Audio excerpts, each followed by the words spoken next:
a fun time, I will say, in our individual skill work. And the reason that I say fun is when you see growth, when you see players changing, when you see the mental side of them changing, the physical side of them changing, it makes life a whole lot easier. And we started in the spring and we did small groups. We either did them individually we called it, they had their trainer, which was us, because a lot of kids today have a trainer that trains them. And so we did that in the spring where it was very small, one or two people. A few more were involved in the summer. We did them in smaller groups again, but they were in threes. And the reason we did that is because to give them more attention to detail, and then give them an opportunity to get a bunch of reps, because that's what's important. We all get bored with doing the same thing over and over again, but truly that's what makes an athlete great, is you've got to enjoy that journey of repetition over and over and over. And so we have seen some growth. We've seen some players improve, and I think that's what our ultimate goal is to kind of win every day so players can make continuous progress. Yesterday being our first day of the practice, that was exciting. We've got a great group of guys. That's our practice guys. We always need more. If anybody out there hears this message, we'll take a commercial break on that. But we're really, we have a good group of guys that are practicing with us. So we're not necessarily going against each other every day. So I think that's going to help us in the long run. In a lot of areas, but I think number one, the physical aspect of it, the speed aspect of it, and probably just the all-out guts of it, because our post players that are guys are physically a heck of a lot bigger and stronger than we are, so it's only going to make Malia and Asia Leak and them better going against that every day. So yesterday was high energy. It was really good. We were without the services of Lonnie Cornfield.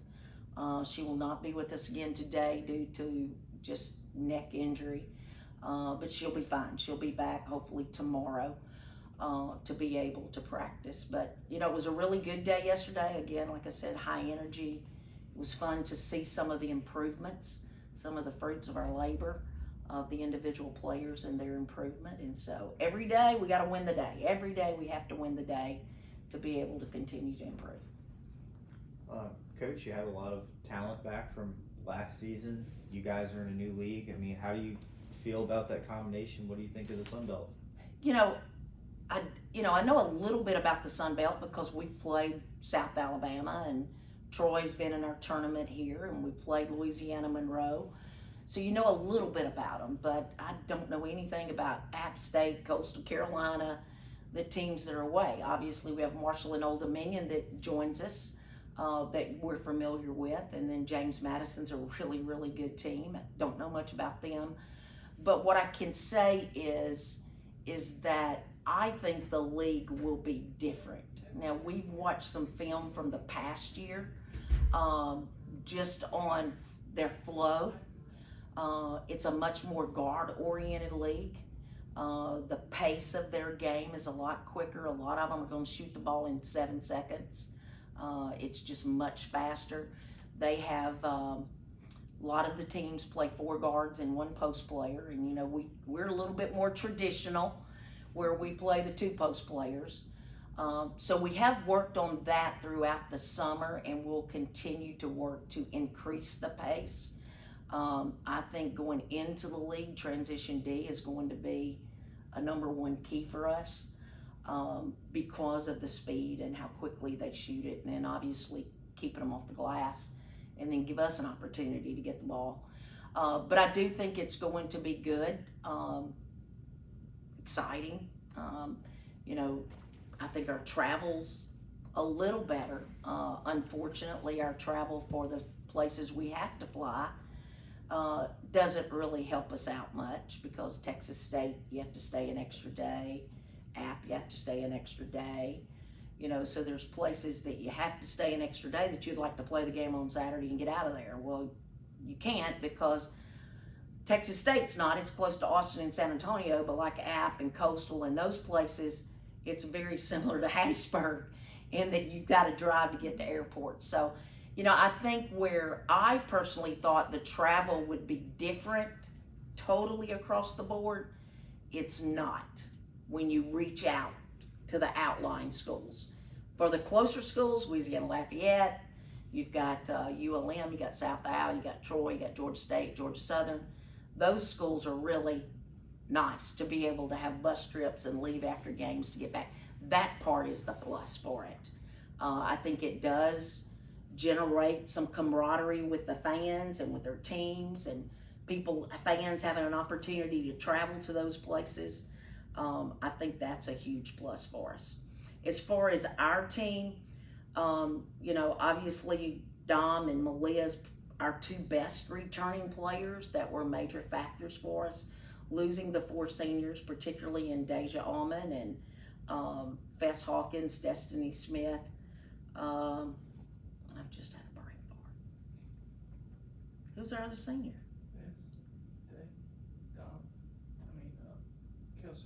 Kelsey, excuse me. Kelsey. So losing Day, Des, Kelsey, and Fess, you know, that's a lot. I mean, Kelsey sets the school record in field goal percentage. Day had been our starting point guard for 4 years. And I think that's the adjustment that we're looking for. And honestly, of our evaluation as a staff of our team, that's the 2 questions that have to be answered. Who's going to play the role as point guard? Who's going to be that leader to be able to take that responsibility on? And then who's going to step up and be that other post player with Malia? That's the 2 questions that we don't know the answer to be very honest with you, that we will kind of work through this process. Who do you expect to be the other post player with Malia? If Femi Funes, the transfer from Seton Hall, if we can keep her healthy, she is the most skilled and most talented of the bunch.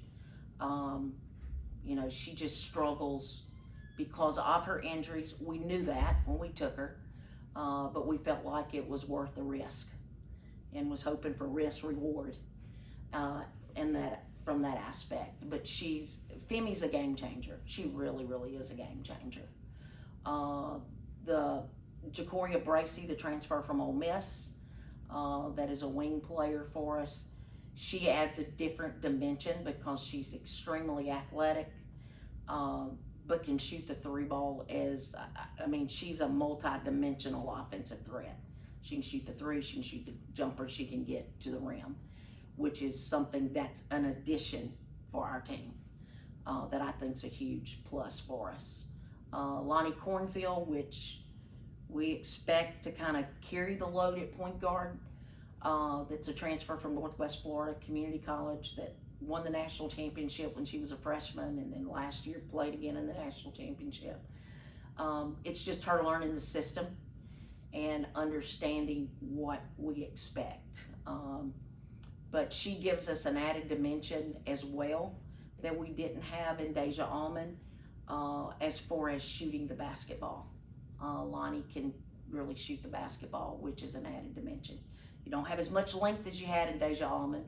You know, you don't have the understanding of what we're trying to do as a Deja Allman, but there's some give and takes that we have there. Personally, I think those 3 of the newcomers have been the ones that's caught the most eye from us as coaches. The lone freshman, Sade Watkins, from Sumter Central High School in Alabama, she's just a freak athlete. I mean, she blocked 2 shots in the same possession. She's just an athlete. She don't know where she's going yet, but she gets there fast, wherever she's going. And so it's going to be really fun to watch her develop because she's really got a chance. Of our returning players, I think Leaks made improvement. That did not get to play much last year. I think Asia Broughton, our other 4 player that didn't play much last year, it's made improvement. Emma Walhoff, the other freshman that didn't play at all last year, has really shot the ball well against the guys. It's not just in standstill shooting, but I think those 3, along with Morgan, the other sophomore, has made some strides in their game. Do they still have a long ways to go? Sure. And then I think then you look at our class in Rose and Bracayla, that group, they've made steps in leadership roles. That's what I think where they have grown in that area is the leadership aspect of it. And then Lauren Groves, hands down, is the one that's going to be the vocal leader on this team and make sure things happen for us. Yeah, Dominique Davis, newcomer of the year last year. Is there anywhere that you want to see her role maybe improve on the court or off the court? You know, we challenged Dom going into the spring, actually. Last year, it was a real struggle for Dom the first few months here of understanding that we're going to work hard and you can't take plays off. And so she became really best friends with our weighted vest and had to go through that process and learn that. And so we challenged her in the spring that that's not expected this year. You know, you've been through it, you know what's expected, you had some success, you've got to be vocal, you're arguably the best player on the team, you've got to lead on and off the court, and you got to lead on the court, and there's no plays off for you. And she really has accepted that challenge. I'll give you an example. Usually it's Lauren Gross huddling a team up in practice, and in yesterday it was Dominique Davis. She said, Coach, we need a timeout. We need a timeout. And so she's really grown, I think, in the leadership aspect. And then I think she feels more responsibility of being vocal on the floor of what she needs to be. Except for an example, in yesterday's practice, I think in our 2-hour practice, there was one possession she didn't go get the ball when she needed to. And that's a drastic improvement. So she's got to elevate her game. And I think Dom, being from Louisiana, she has a lot of friends at Louisiana Lafayette. She has a lot of friends at ULM. And so she's always talking backwards and forth to them. And she always brings that up. I'll be ready to play my home schools. I said, well, Dom, that's only 2. There's a whole lot of other teams we have to play. But she's really made a lot of strides. Coach, new roster, new players. How does it change the way y'all are going to play this year as opposed to last year? You know, I think just with what we replaced ourselves with, the speed has got to be much faster. And to be able to compete in the Sun Belt, you've got to be able to play fast. I think that's a huge part of it. Is you got to be able to play fast defensively, particularly in transition D. And you've got to be able to take good shots offensively. If you take a bad shot, they're going to shoot a layup on the other end.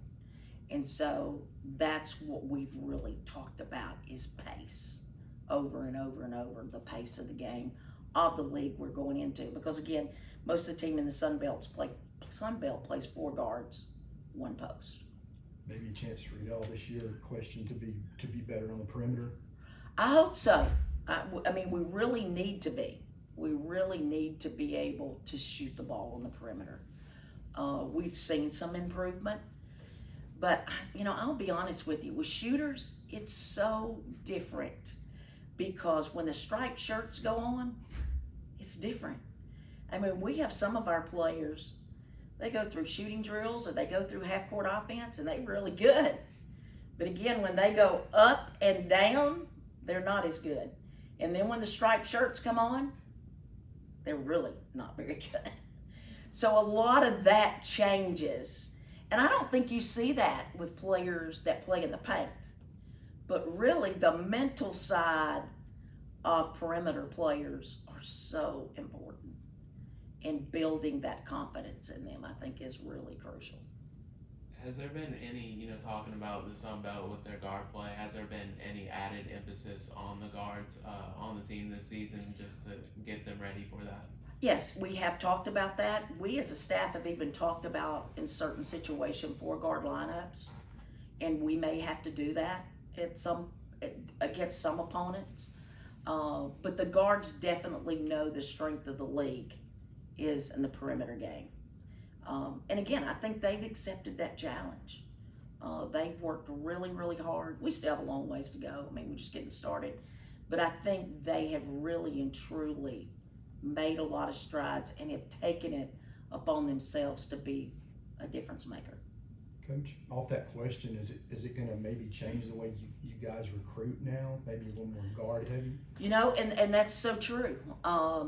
We have discussed that a lot. This morning we had a recruiting meeting and talked about it. We've already got 2 commitments, and right now we're sitting with 1 scholarship, and there's a lot of conversation as to what to do with it. 2 of the young ladies that we got commitments from are perimeter players, but where do we go? You know, so there's a lot of question, honestly, to us as a staff.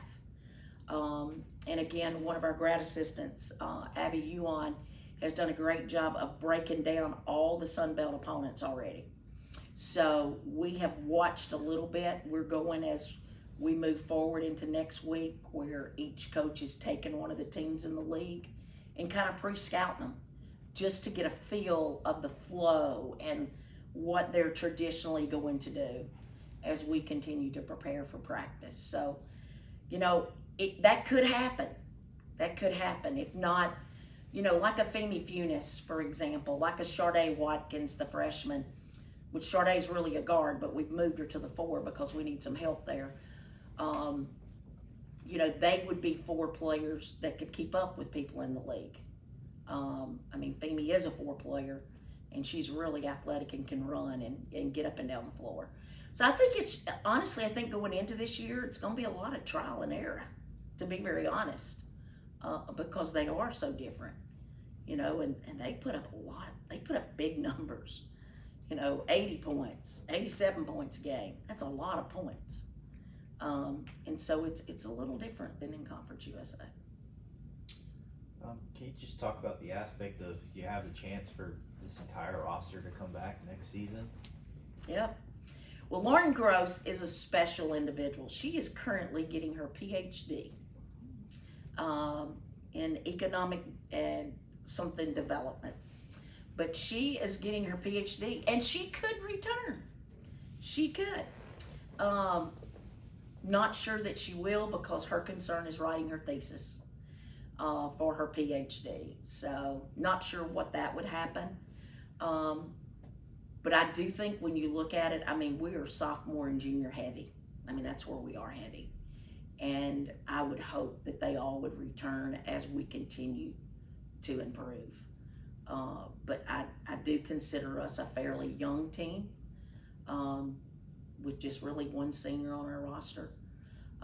In the sophomore class, Malia has reclassified, so she is a sophomore again. That's huge for us. It's really huge. And Rose and Bracayla are contemplating on what they actually want to do, whether they move on with their careers.